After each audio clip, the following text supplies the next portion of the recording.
de chercheurs qui voulaient faire un vaccin contre le VIH et utiliser un coronavirus atténué comme vecteur.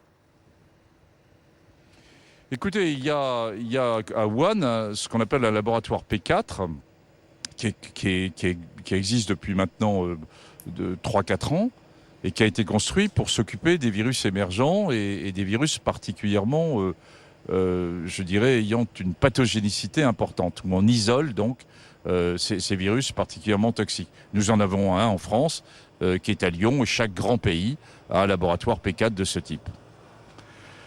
Je dirais la question posée, est-ce qu'il y a eu construction d'un virus avec en particulier s'appuyant sur le virus VIH, je ne peux pas l'exclure, je n'étais pas dans ce laboratoire, je ne peux pas l'exclure. Néanmoins, cette question, elle est là depuis plusieurs mois, comme vous l'avez très bien indiqué.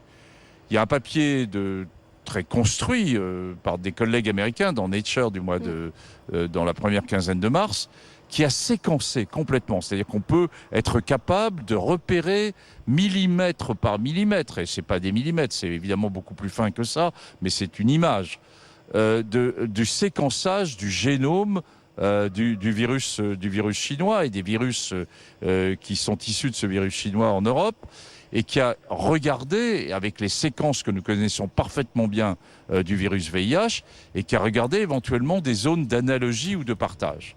Et ils n'ont rien trouvé. Voilà. Alors après, je ne peux pas définitivement conclure. Ça va faire l'objet sûrement encore d'une série d'études, de controverses. Je me demande quand même si on n'est pas là dans une vision un peu complotiste qui ne relève pas tout à fait de la science véritable. Et s'il ne s'agit pas forcément d'une création de l'homme, puisque là on comprend bien que vous avez quand même des doutes sur ce scénario-là, est-ce que l'autre scénario, qui serait simplement celui d'une fuite de ce virus qui était étudié et qui se serait enfui accidentellement du laboratoire, est-ce que ça, pour le coup, c'est un scénario qui vous paraît plausible ? Écoutez, on va reprendre la question d'une autre façon. Le Covid-19, tout le monde est d'accord au niveau scientifique pour dire que c'est un coronavirus. Est-ce qu'il y a eu déjà des épisodes avec des coronavirus que les coronavirus en général sont des virus qui sont assez ubiquitaires et que vous avez été infecté par du coronavirus, j'ai probablement été infecté par du coronavirus. Et puis, il y a de temps en temps un coronavirus qui est différent des autres.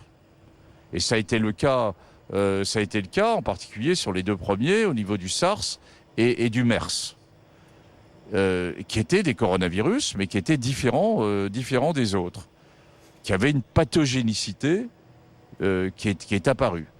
Et vous savez que c'est le monde des virus, il est comme ça. C'est-à-dire le monde des virus, c'est pas un monde calme, c'est un monde qui évolue et qui à un moment donné échappe au phénomène de régulation qu'il peut avoir et donc, qui surtout existe et qui surtout existe chez l'animal et qui peut passer chez l'autre. Donc je serais plutôt moi avec l'idée que c'est un troisième coronavirus qui s'est modifié, qui avait un réservoir animal. Je rappelle ce qui a été quand même assez bien montré avec la chauve-souris et le coguelin, et puis qui est passé chez l'homme pour des raisons qu'on ne connaît pas bien. On a bien compris l'humilité et le fait que vous avancez en tâtonnant, avec chaque fois une méthode la plus scientifique possible jusqu'à présent. Et ce sera notre dernière question. Emmanuel Macron comme Édouard Philippe ont toujours dit « Nous prendrons nos décisions en nous appuyant exclusivement sur l'avis du Conseil scientifique ». On sait d'ailleurs qu'Édouard Philippe s'adressera aux Français cet après-midi à 17h30.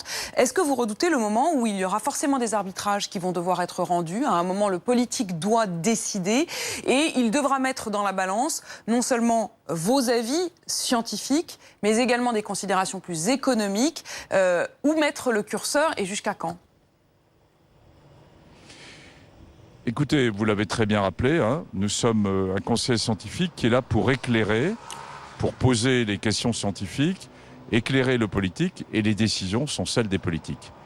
Après, moi, je suis un citoyen, je suis bien sûr médecin, je suis là pour donner éventuellement des signaux d'alerte d'un point de vue sanitaire, mais je suis là aussi pour considérer qu'il faut avoir une vision globale, et que si vous n'êtes pas d'accord, des décisions politiques. Si vous n'êtes pas d'accord en tant que scientifique, si nous ne sommes pas d'accord, nous le dirons.